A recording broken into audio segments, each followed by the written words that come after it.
আর তিলজলার এই শুটআউটের ঘটনার ৪৮ ঘন্টার মধ্যে এবার পিলখানায় শুটআউট। হাওড়ার পিলখানায় প্রমোটারকে গুলি করে খুন করলো দুষ্কৃতী। আর সিসি ক্যামেরায় ধরা পড়েছে সেই হাড়হিম করা ছবি। ভোটের মুখে হাওড়ায় হাড়হিম করা হত্যাকাণ্ড।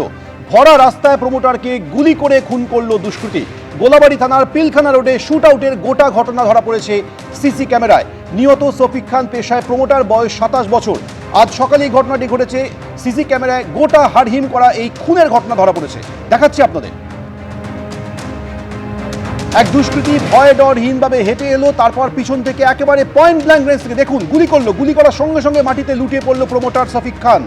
তারপর বুকে আবারও গুলি করলো।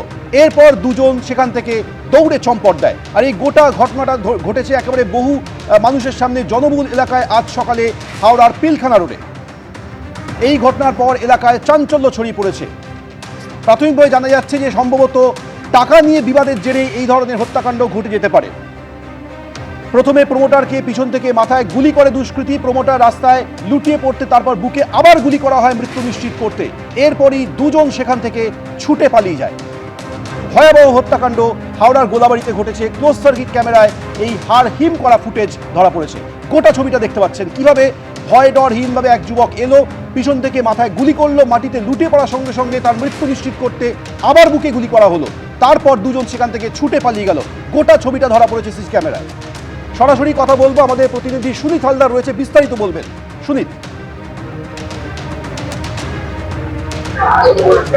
দেখো সৌমিক, যেটা জানা যাচ্ছে আজ ভোর 4:10 নাগাদ ঘটনাটি ঘটে পিলখানা সেকেন্ড বাই লেনে। আমরা এই মুহূর্তে দাঁড়িয়ে রয়েছি যে প্রমোটার খুন হয়েছেন সেই শফিক খানের এই যে বাড়ি ফার্স্ট ফ্লোর, এই কোণের দিকে বাড়িটার ফার্স্ট ফ্লোর, সেখানে তিনি থাকেন এবং তার ঠিক বাড়ির কাছেই মাত্র কয়েক ফুট দূরে এই ঘটনা ঘটেছে। এইখানে ভোরবেলায় তিনি যখন খাবার নিয়ে আসছিলেন, আজকে রমজান মাস চলছে, সেই সময় শফিক এলাকার প্রমোটার যখন খাবার নিয়ে আসছিল সেই সময় তাকে দুজন তার সঙ্গে কথা বলতে থাকে। হঠাৎ একজন দুষ্কৃতী তার পকেট থেকে রিভলভার বার করে পয়েন্ট ব্ল্যাঙ্ক রেঞ্জ থেকে তাকে মাথায় গুলি করে এবং সেই যখন রক্তাক্ত অবস্থায় ঠিক এইখানে লুটিয়ে পড়ে তখন তাকে বুকেও গুলি করা হয় এবং এই ঘটনার পর দুজন দুষ্কৃতী পায়ে হেঁটে এলাকা থেকে চম্পট দেয় এবং এই ঘটনার পর খবর এলাকায় চাঞ্চল্য ছড়িয়ে পড়ে। সামনে চায়ের দোকান ছিল, সেখানে প্রচুর লোক ছিল, তারা সঙ্গে সঙ্গে খবর দেয় গোলাবাড়ি থানাতে। গোলাবাড়ি থানার পুলিশ ঘটনাস্থলে ছুটে আসে। আহত শফিক খানকে যখন হাওড়া জেলা হাসপাতালে নিয়ে যাওয়া হয়, চিকিৎসক তাকে মৃত বলে ঘোষণা করে এবং এই ঘটনার পর গোটা এলাকায় চাঞ্চল্য ছড়িয়ে পড়ে। ঘটনাস্থলে বিরাট পুলিশ বাহিনী আসে, র্যাব আসে। এই মুহূর্তে দেখা যাচ্ছে যে এইখানে পুলিশ মোতায়েন করা হয়েছে এবং জিটি রোডে পুলিশ মার্চ শুরু হয়ে গেছে, পুলিশ পিকেট বসানো হয়েছে এবং এই ঘটনার তদন্তে নামে হাওড়া সিটি পুলিশের গোয়েন্দারা এবং হাওড়া সিটি পুলিশের পদস্থ কর্তারাও কিন্তু ঘটনাস্থলে ছুটে আসে, তারাও তদন্ত শুরু করেছে। প্রাথমিকভাবে যেটা জানা যাচ্ছে যে দুজনের মধ্যে পুরনো শত্রুতা ছিল এবং এই পুরনো শত্রুতার জেরে এই খুন।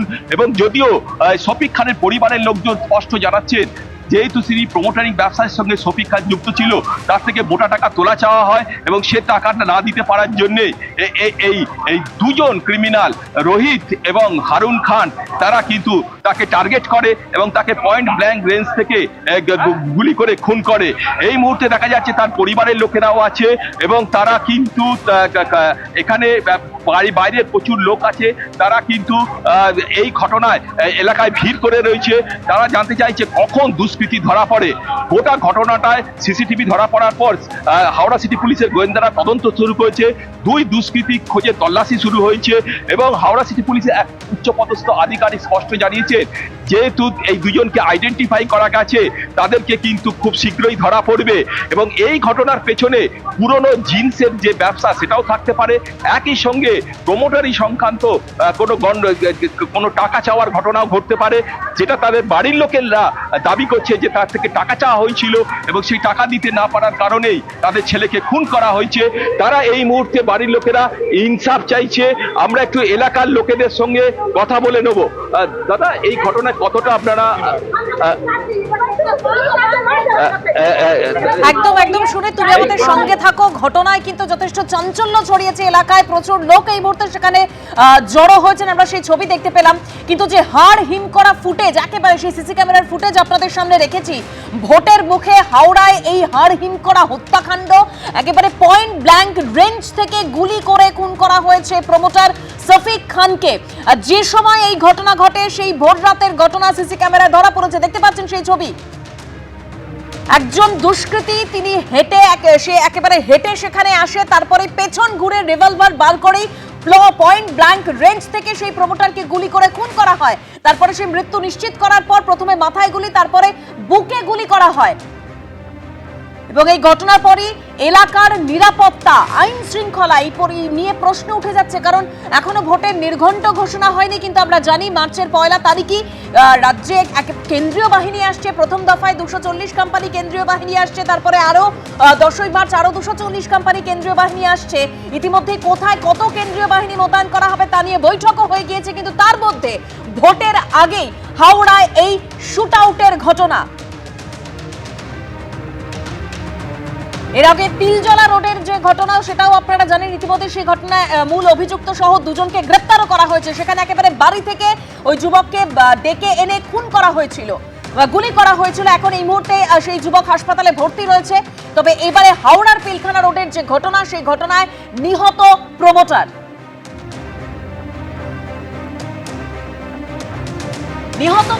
সফিক খানের পরিবারের তরফে কি বলা হচ্ছে আমি সে বিষয়ে জানবো। সরাসরি সুনীত হালদার রয়েছেন আমাদের প্রতিনিধি। সুনীত,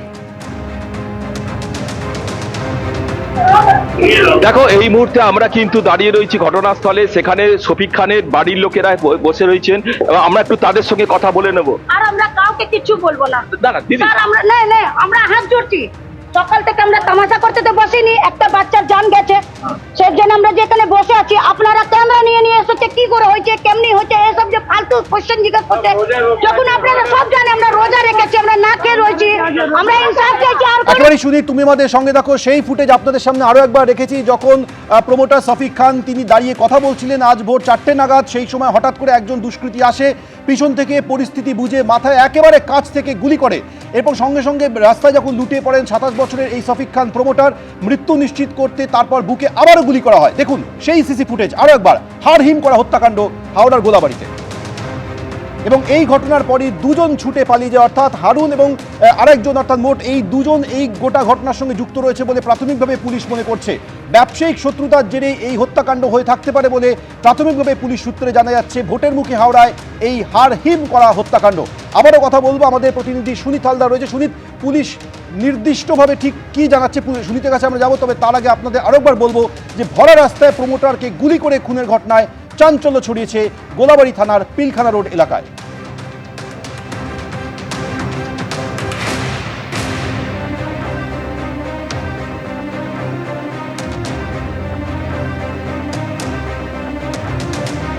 কথা বলবো, আমাদের প্রতিনিধি আবির দত্ত রয়েছে। আবির, কি কারণে গুলি করে খুন করা হলো, গোটা ঘটনা নিয়ে প্রাথমিক তদন্তে পুলিশ সূত্রে কি জানতে পারছো? দেখো, যেটা পুলিশ সূত্র থেকে জানা যাচ্ছে, রাত্রি 3:45 নাগাদ এই ঘটনা ঘটে এবং হারুন খান নামে যে ব্যক্তি, এই যে সিসিটিভি ক্যামেরা ফুটেজেও দেখা যাচ্ছে যে ব্যক্তি গুলি চালাচ্ছে তার নাম হারুন খান, এবং এর আগেও তার কিন্তু বেশ কিছু তার বিরুদ্ধে অভিযোগ ছিল বা অভিযোগ জমা পড়েছিল এবং ক্রিমিনাল ব্যাকগ্রাউন্ড তার রয়েছে, এমনটাই পুলিশ সূত্রে খবর। এবং সে পিলখানা 3rd লেনের বাসিন্দা, গোলাবাড়ি থানার অন্তর্গত, এবং যার গুলি লেগেছে বা যার মৃত্যু হয়েছে ইতিমধ্যে গুলি চালানোর ঘটনায়, মোহাম্মদ সফিক খান।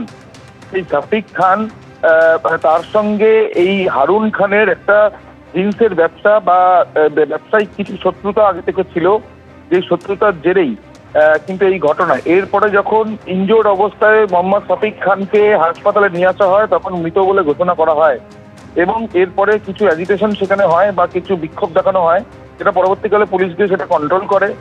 পুলিশ সূত্রে খবর যে তারা পুরো বিষয়টা ইনভেস্টিগেট করে দেখছেন, বয়ান নেওয়ার প্রক্রিয়া শুরু করা হয়েছে এবং যে দুজনের বিরুদ্ধে মূল অভিযোগ বা বাকিরাও যারা রয়েছে, মূলত যে দুজন তারা পলাতক, তাদের খোঁজ করা হচ্ছে। তার পাশাপাশি পুলিশ এটাও জানাচ্ছে যে তাদের এই মূলত যে শত্রুতার জেরে এই ঘটনা বলে প্রাথমিকভাবে তারা মনে করছেন যে একটি ব্যবসা, যে ব্যবসা জিন্স কাপড়ের ব্যবসা, এবং সেই কাপড়ের ব্যবসার একটা কিন্তু ব্যবসায়িক একটা শত্রুতা তাদের মধ্যে ছিল, যে শত্রুতার জেরেই এই ভয়াবহ ঘটনা এমনটাই মনে করা হচ্ছে। এবং এই সিসিটিভি ক্যামেরার যে ফুটেজ, সেই ফুটেজে কিন্তু শনাক্তকরণের প্রক্রিয়াও ইতিমধ্যে সম্পূর্ণ হয়েছে। তার সঙ্গে সঙ্গে অন্যান্য ফুটেজ এবং বয়ান নেওয়ার প্রক্রিয়াও নেওয়ার প্রক্রিয়াও চলছে, এমনটাই পুলিশ সূত্রে খবর। ধন্যবাদ আবির। অর্থাৎ পুলিশ সূত্রে যেরকম জানা যাচ্ছে যে ব্যবসায়িক শত্রুতার জেরেই এই ঘটনা ঘটেছে। তবে বিজেপি নেতা দিলীপ ঘোষ কি বলছেন এই ঘটনার পর শোনাবো। রাজ্যে আইন শৃঙ্খলা বলে কিছু নাই, দুষ্কৃতীরা লাফিয়ে বেড়াচ্ছে। অ্যান্টি সোশ্যালরা নেতা হয়ে গেছে, টিএমসি এমএলএ এমপি হয়ে গেছে, কাউন্সিলর হয়ে গেছে, যাকে তাকে তুলে নিয়ে চলে যাচ্ছে। ত্রিপুরার ব্যবসায়ী এসেছিল, তাকে তুলে নিয়ে গেছে কাউন্সিলর, আটকে গেছে টাকা নেওয়া বলে।